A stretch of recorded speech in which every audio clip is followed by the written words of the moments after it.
What's going on, everybody? Welcome to another edition of Weeds Weekly with yours truly, Kevin Weedmark, aka the Mortgage Mouth, and I'm standing out here in beautiful Santa Marta, Colombia. Yes, I'm always working. That's right.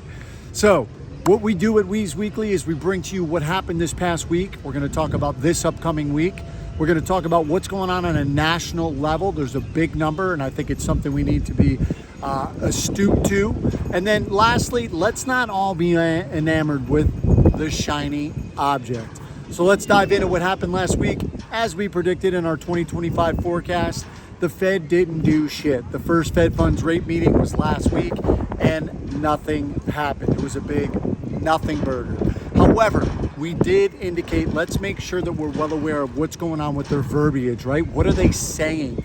And that initially spooked the market until, typical for the Fed Chairman Powell had to come out, make sure that the comments weren't going to be misinterpreted, and therefore set the markets at ease. Typical for the Fed, but as we predicted, it was basically nothing other than their verbiage, and we want to make sure that we watch that because a lot of Fed members are speaking this week, so it'll be interesting to see what that does. The other thing I wanted to note is since Inauguration Day, right? We were sitting at about 4.63 on the 10-year Treasury. We closed today. We were down below 4.5 at one point. I'm going to address why, but we bumped up to about 4.55. But ever since inauguration, things have been trending in the right direction, which is fantastic because obviously there was a lot of rhetoric, there was a lot of noise concerning that the Fed was going to be concerned with inflation, traders were going to be concerned with inflation, and we were going to see higher interest rates when in actuality, we've been seeing lower interest rates. So what's coming this week, right? So here comes the Hotstepper, as I like to say, and here come the tariffs. As promised, Trump administration is going to be implementing tariffs across the board. Mexico 25, Canada 25, China 10, and it's going to be really interesting to see what that does with traders. And look, coming to you on Monday night, I'm at a little bit of advantage. I said already that Q1's going to be bumpy, and we saw a little bit of that today, and we saw peaks and valleys today. So what happened? Already the Mexican government has said, okay, we'll send 10,000 troops to the border. Please pause the tariffs. Initially, traders were a little jittery. That sent rates lower. The reason it did, right? One would think that tariffs are going to be inflationary, and that's true. Inflation is a fear. But initially, traders have a fear that it's going to slow down the U.S. economy. We're not going to have a robust labor market, right? It's going to slow everything down. So what happened was a lot of traders moved into the safe haven of treasuries.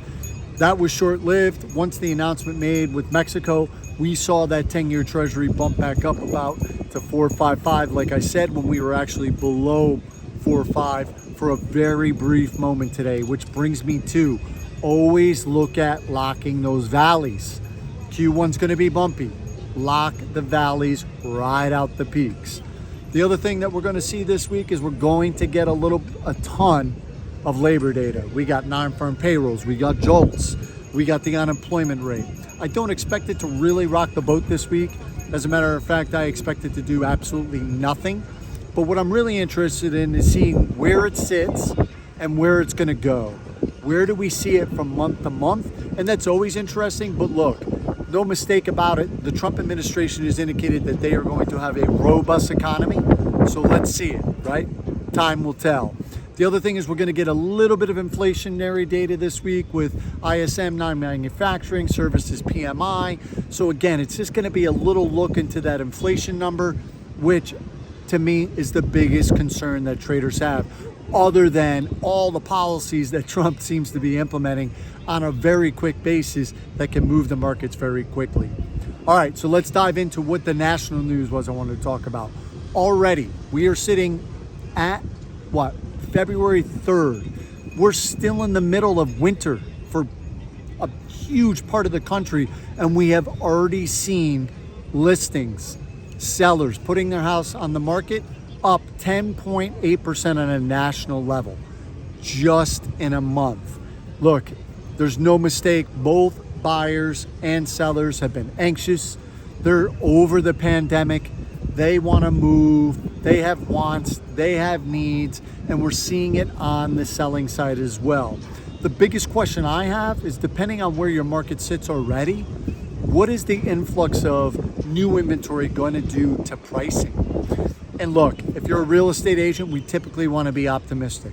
We've already seen the low, so on and so forth. I think the buyers are going to offset it, especially if we continue to see the rates drop like we have. I think the buying side will offset it. I think there's been huge demand on that side. I think the sellers are new to the market. Obviously, inventory is going to grow and there's going to be great opportunities. So I see a little bit of a balancing act happening. I think we may see some pressure depending on how heavy, right? Real estate is a very localized business.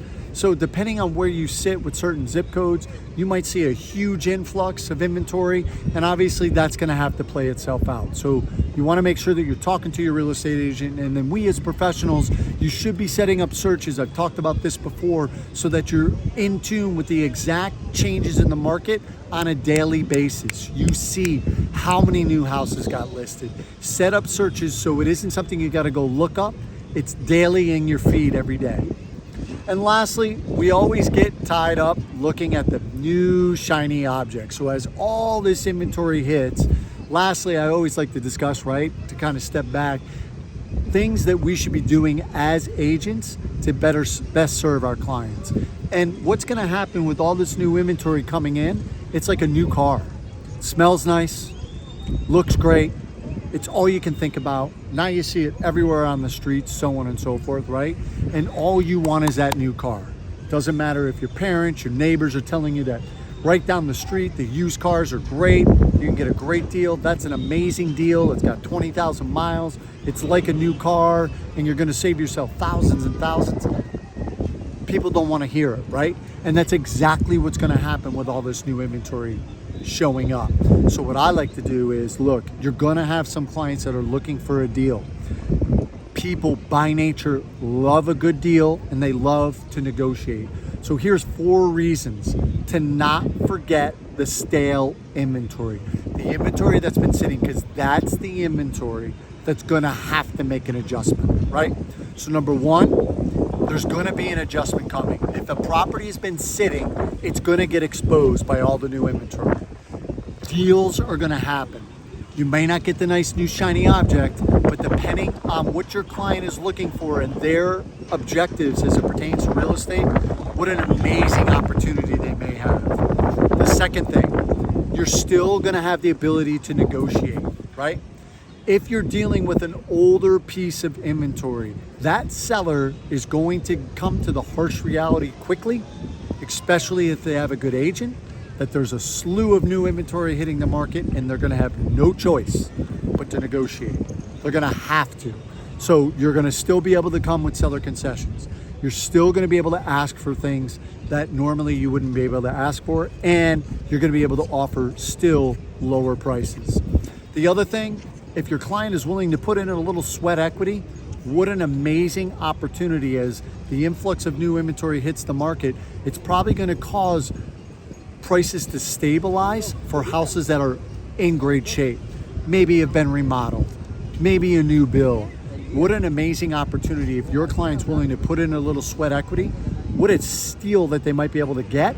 Put in a little equity, a little sweat equity, and realize and capitalize on that difference, because I think it's only going to grow as we get more inventory in the marketplace.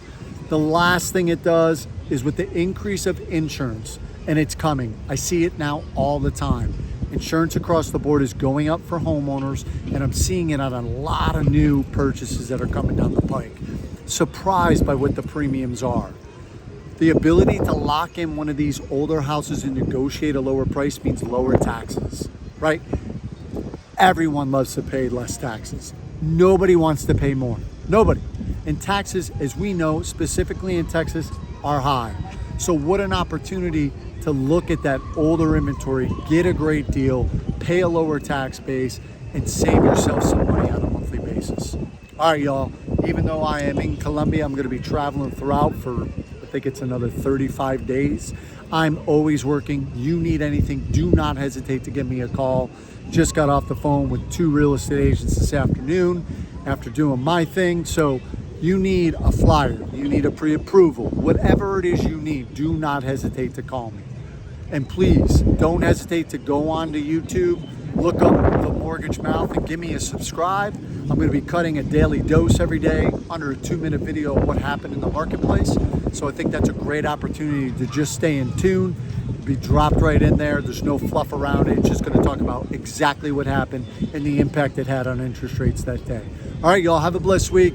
Miss you back in the States, and I'll talk to you on Friday with the Friday wrap up. And once again, don't hesitate to subscribe. Cheers.